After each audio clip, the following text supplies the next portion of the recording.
What is your name and what is your position? My name's Rick, and I'm the head purchaser here at Hartman.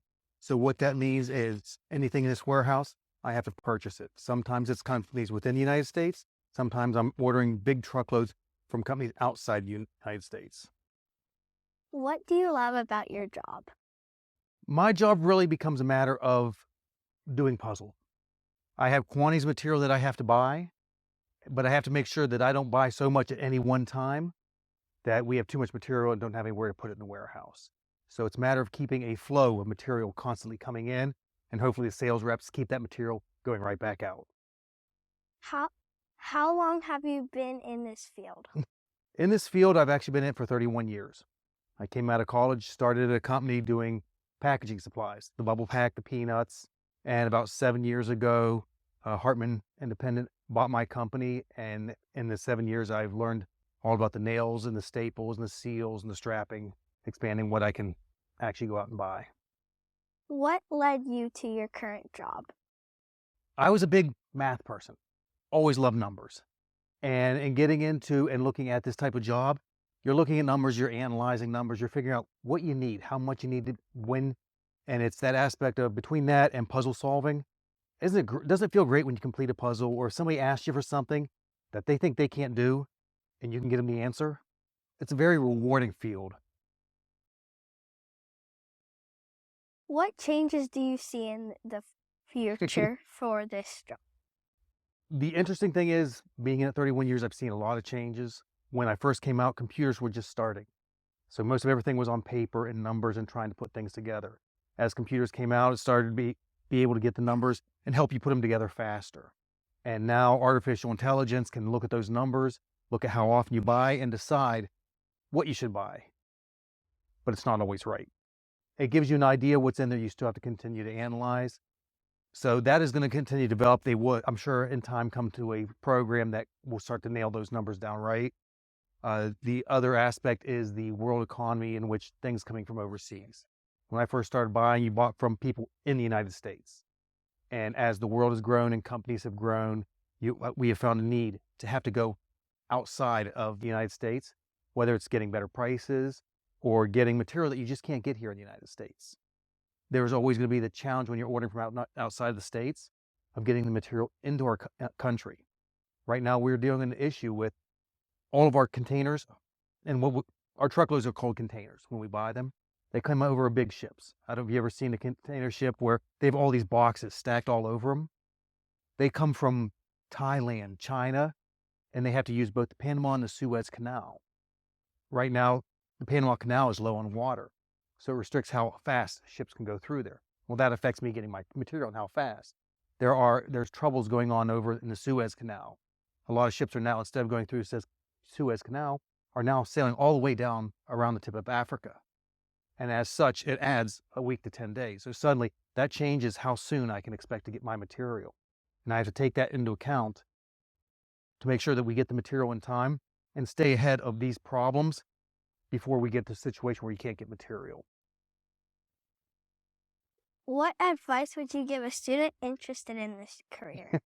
Continue to work on your math, puzzles. Reading is always important. Knowing what's going on in the world is always important. Work on communication.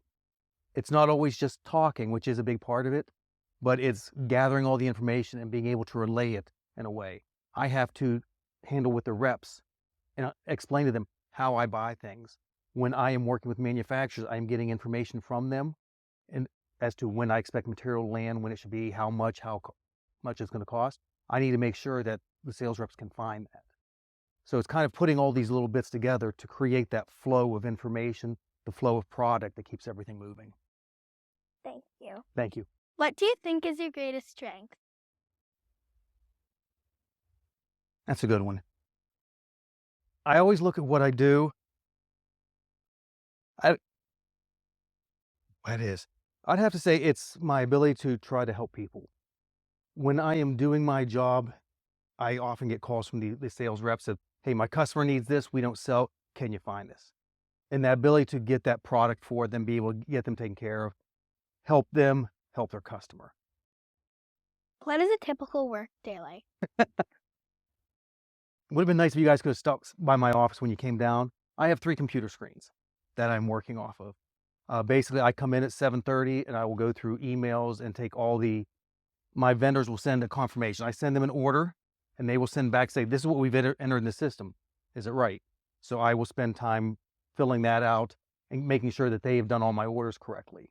Checking them off my list to say, hey, they have this order. I don't have to worry about it not showing up. I then have to turn around and my sales reps will send me emails. I need this, I need this, I need this. How much does this cost? I dig that. It's a lot of information, a lot of gathering, a lot of relaying and communicating. And then I have the time where I sit down and do what's called forecasting, where I will take a vendor and say, what do I need to order?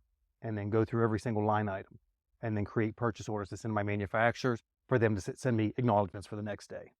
It's an ongoing process and it is a challenge. I really enjoy it.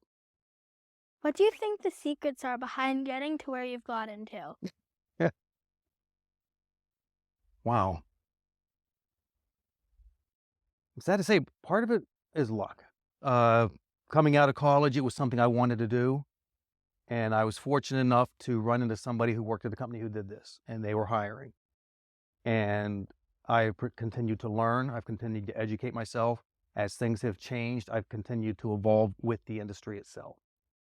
And it's that aspect of always continuing to want to learn, do more, find better ways of doing things. If you're stuck in a situation you can't figure out how to get it done, keep working at it, keep finding that tool, that next thing that can help you make that next step.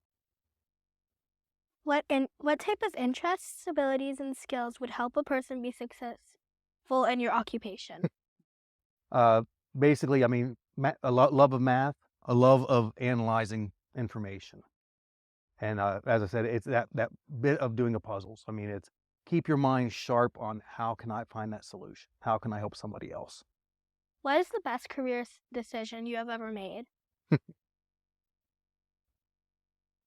Wow. I've been doing this job pretty much since I got out of college. It's been different formats along the way. When I first started, I was doing the sales, where I was taking phone calls from the customers and the purchasing. When my company was purchased by Hartman, I opted to put my focus into purchasing. I enjoy it more. It fit my personality more. So you want to look into something that you enjoy, something that fits how you are as a person, and kind of go from there. I made the decision to stick it with purchasing, and it's had me very happy for the last 7 years I've been here. Thank you for your time. Thank you.